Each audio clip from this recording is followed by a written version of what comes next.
Hi, my name is Lori McLean, and I'm a registered dietitian working with 4 Arrows. I have been invited to help out with some of the educational piece regarding nutrition, and it's for a 90-day challenge, weight challenge that the 4 Arrows has on in their communities and in their staff here in Winnipeg. So if you were to overeat, okay, this is one of the things that we want to watch. You can end up with some extra blood sugars if you don't watch the things that you're drinking. So I'm going to put here number 2. Other things that can sometimes you'll end up with a lot more sugar. This right here, that leftover, this is the excess.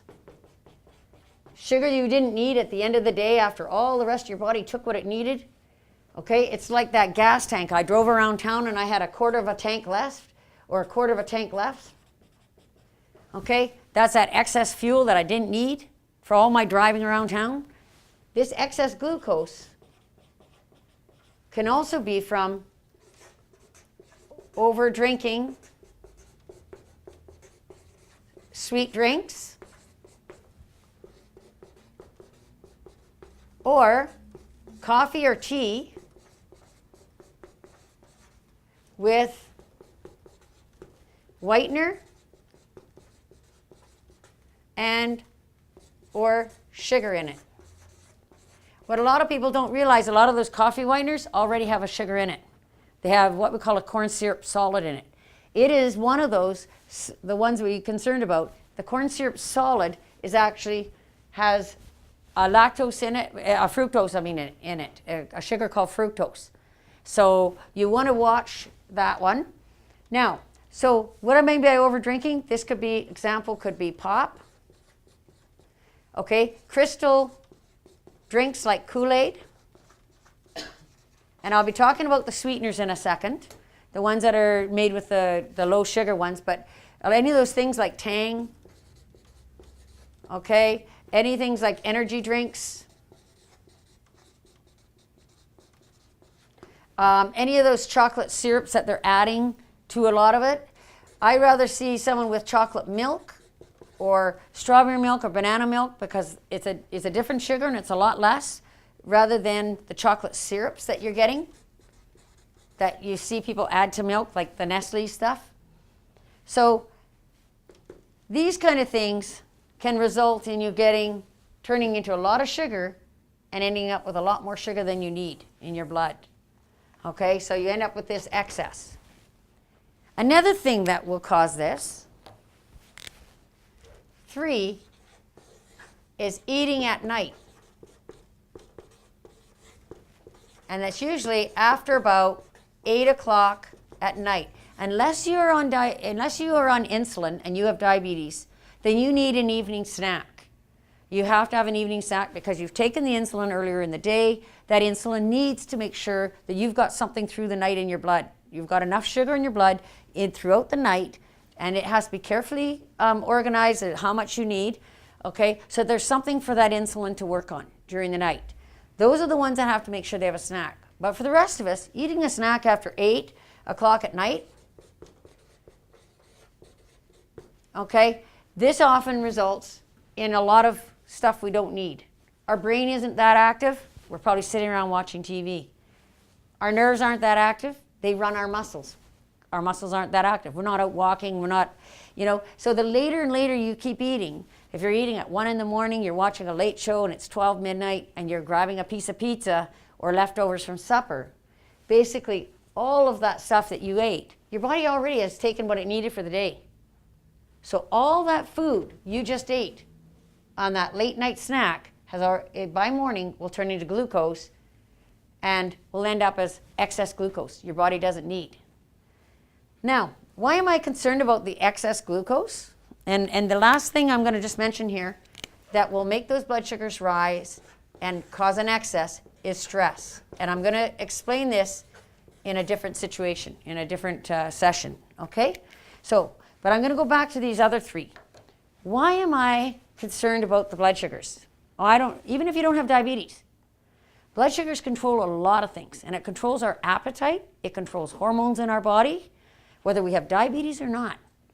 It has a huge, when our sugars are high, for some people, it can make them wired. Okay, you see kids that might have a little bit of sugar in them, especially those that might have fetal alcohol effects. If they get regular too much sugar, it actually causes them to have an increase in adrenaline. That is why if you are looking after a child that might be struggling with fetal alcohol spectrum disorders, sugar, sweet drinks, these crystal drinks, these are things you do not want this child to have, because it will make it very hard for them to concentrate. They'll be wired for sound because their adrenaline levels actually go up. And that's what keeps them going. They can't stop. But if your sugars drop too low, this is where you can get headaches, you don't feel good, you're feeling listless, you get hungry, really hungry, and again, it affects how you're feeling. And you can end up with headaches later in the day. So our blood sugars control a lot of things in our body. Now, why are we worried about it? If you end up with a lot of excess, okay? If you're having a lot of excess, every day you have an excess of sugar, stuff that you have. If you're not watching, this excess blood sugar or glucose that your body didn't need that day, it took what it wanted just to keep you running and doing whatever you did. It's going to go back to the liver. This excess sugar is going to go to the liver, and the liver is going to take the excess glucose or sugar, and it's going to turn it into a very bad fat. This is a fat that is really affecting especially our First Nation communities. Okay, and it's a bad fat called triglyceride. Now, triglyceride is a different kind of a fat. A lot of you hear about cholesterol and they think, okay, cholesterol's the bad guy. But what you're not realizing is triglyceride is just as bad. Here's your blood vessel. This is why we worry about triglyceride. This triglyceride, this bad fat that the liver makes, goes two directions. The first direction it goes is it's going to be carried in the blood. So it's cruising along in the blood, but it's a very sticky fat. So what happens is it starts to stick to the inside of your artery walls. Now, another fat they often check in your blood is cholesterol. Everybody hears about cholesterol. And they don't realize that about 80% of the cholesterol in our body is actually made by our body in the liver. Okay? Only about 20% actually comes from our diet. But most of it comes from our liver. But the second one that sticks to the artery with that cholesterol that's just as damaging, if not more damaging, is triglyceride. And this is the stuff that extra snacking you're doing at night. That's the stuff where you're having that pop, that energy drink. If you're having the regular and all that excess sugar you didn't need, that's the stuff it turns into. So, number one, this triglyceride can cause a blocking of the arteries. And why we worry about that is this is where sometimes some people get what we call a blood clot. And that's a clump of blood where the platelets in the blood have stuck together. And all of a sudden they get jammed and get stuck in this blocking area. And that's where this is the number one cause of a heart attack. So this is where, over here, we want to watch the triglyceride. But this is the other side of triglycerides. What happens, especially if it's in liquid form, it has a tendency for some to store in our abdominal region. And that's where we want to keep an eye on it. We want to watch. Because what happens is, this is where it can also contribute to things like diabetes. Because here's our blood vessel. So let's say this is the blood vessel. And what happens is, I don't have very much, none of us have very much room in this area.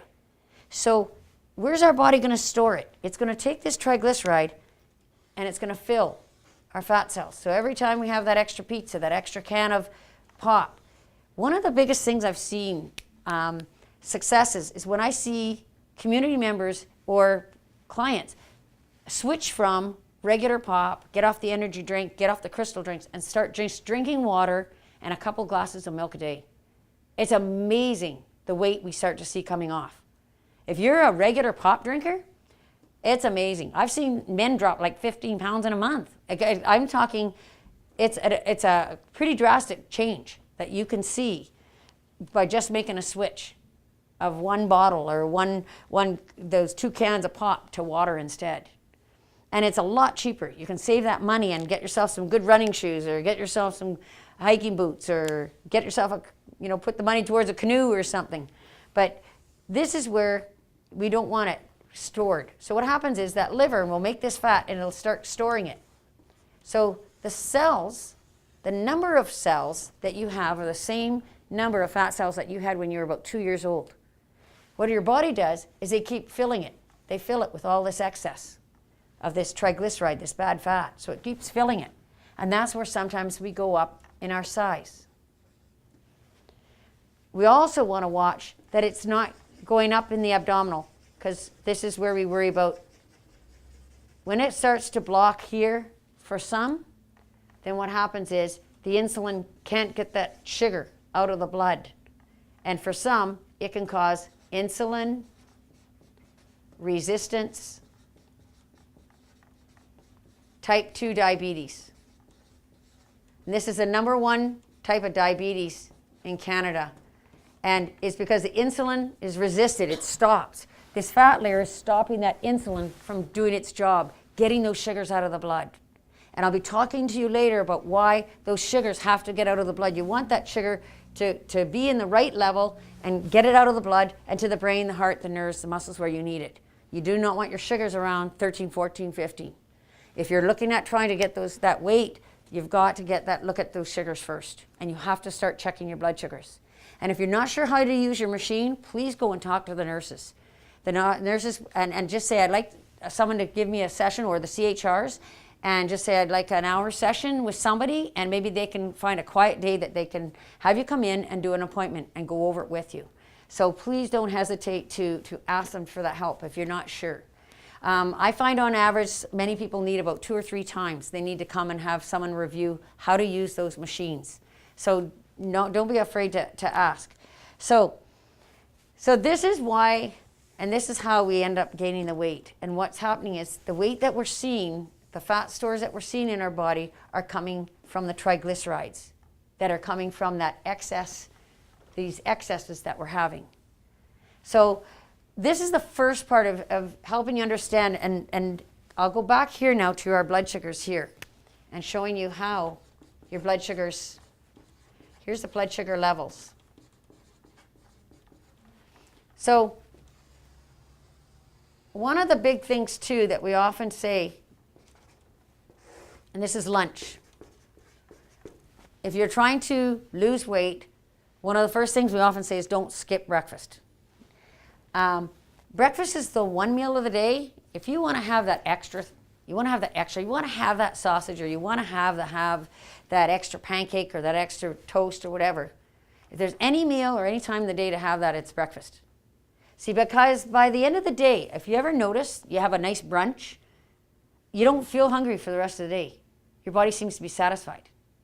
And that's because what happens is when you fuel your body, it's like if some of you drive out on the ice road, do you just head out on the ice road, or do you gas up first? You gas up first, don't you? You got to have fuel in order to make it there. In order to make it to the end of the day, your body needs fuel, and it needs a good fill up at the start of the day. This is where we see the best successes, is when someone starts off with a breakfast. Now, some of you might have a lot of trouble if you're not used to eating breakfast. There are a lot of people that don't feel good in the morning when they eat breakfast. If you're on medication, make sure you're having a little bit of breakfast. But then if you're someone that can't eat a big breakfast, then have a mid-morning snack. This is when you can have a mid-morning snack, and then have your lunch, have a good lunch.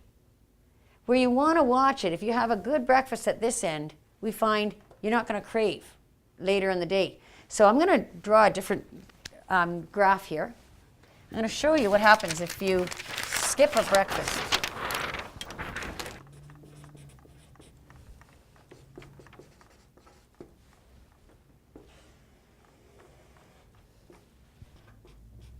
Okay, so here's our blood sugars. So let's say you get up in the morning, because you haven't eaten for about 10, 12 hours, your body over the night has taken and used the fuel, so the glucose.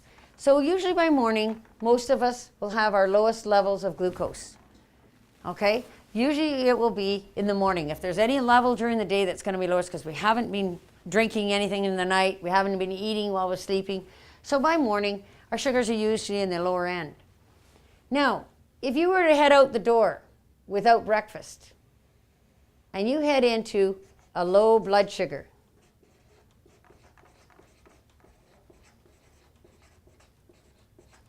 zone, okay? And this is for those that don't have diabetes. The ones with diabetes often know that it's very, very important that they get a breakfast with their medication. They shouldn't be taking their medication and not having a breakfast or something to eat with it. So this person heads out the door and they're surviving on coffee and a little bit of sugar in their coffee. Okay? So then it comes lunch, okay? So this is about lunchtime and the sugar's around here. This is lunch.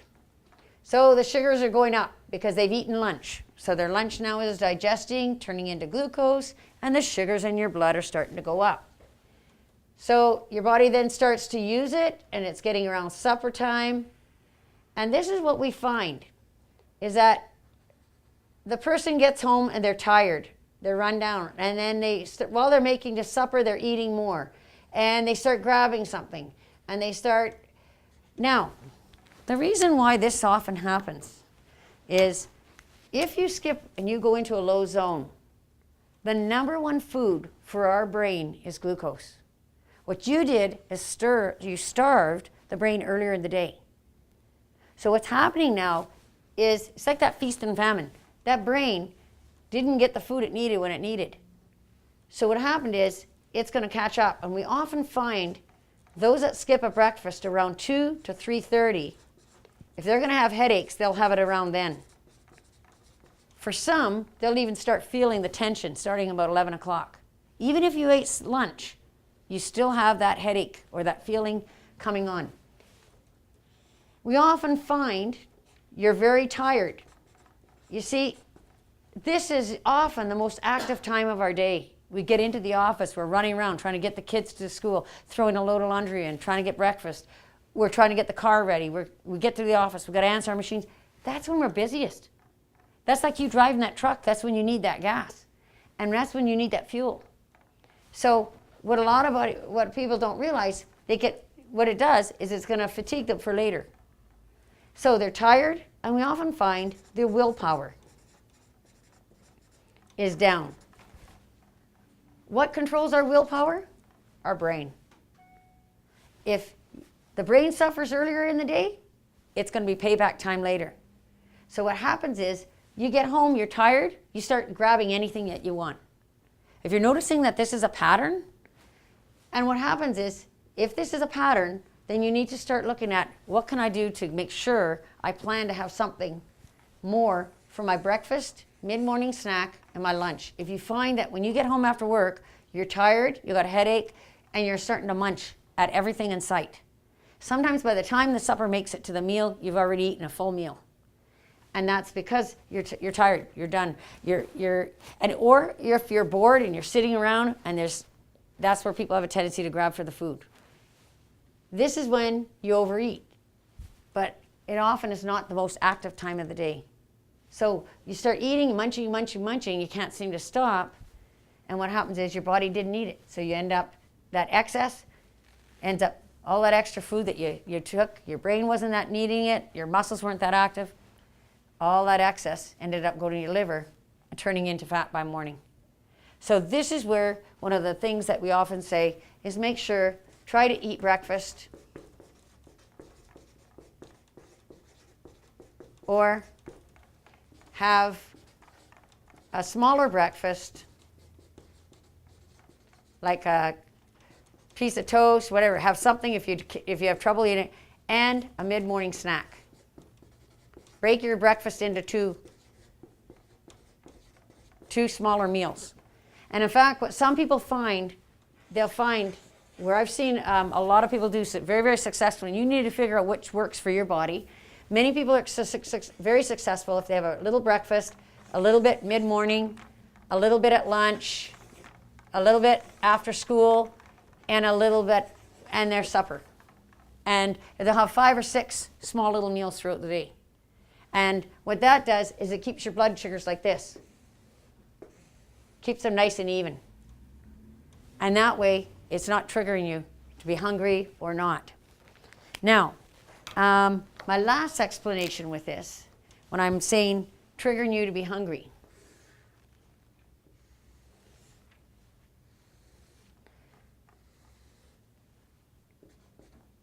Here's your blood sugars again. Should I use another sheet? Or are you okay with this? Okay. Okay, here's that blood sugar thing again. If you haven't eaten and then suddenly you eat a whole bunch of sweet juice, or you have a huge big meal or a sweet item and your sugars go up and then they come down. When there's an influx, a high amount of sugar going into the blood, so this is when it's peaking. So when there's a lot of sugar going in, that's why you have to watch the pops, you have to watch the sweets, the cookies, things like this. If they make those sugars rise fast, what you're doing is you're telling that pancreas, make more insulin, make more insulin. And this triggers, at this point, you're telling the pancreas is making more insulin. This is why some people have a lot of trouble with sweets, okay? Now, in our body, there's two hormones. One's called leptin. And this is also something that those with diabetes who are on insulin need to also keep in mind. Leptin is a hormone made in our fat cells that tell our body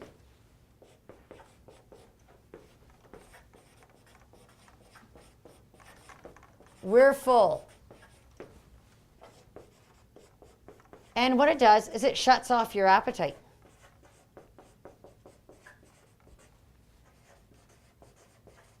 So it shuts off your appetite, shuts it down. When you get something that's going to make you make more insulin, okay? You eat a food that's going to suddenly, like eating a bunch of sweets, or I don't care, I'm going to have that pop anyway, and you're causing an increase in insulin, a flush of insulin. Insulin, and I'll put it in a different pen, insulin can block the leptin messages to our brain to tell us to stop eating. We're full.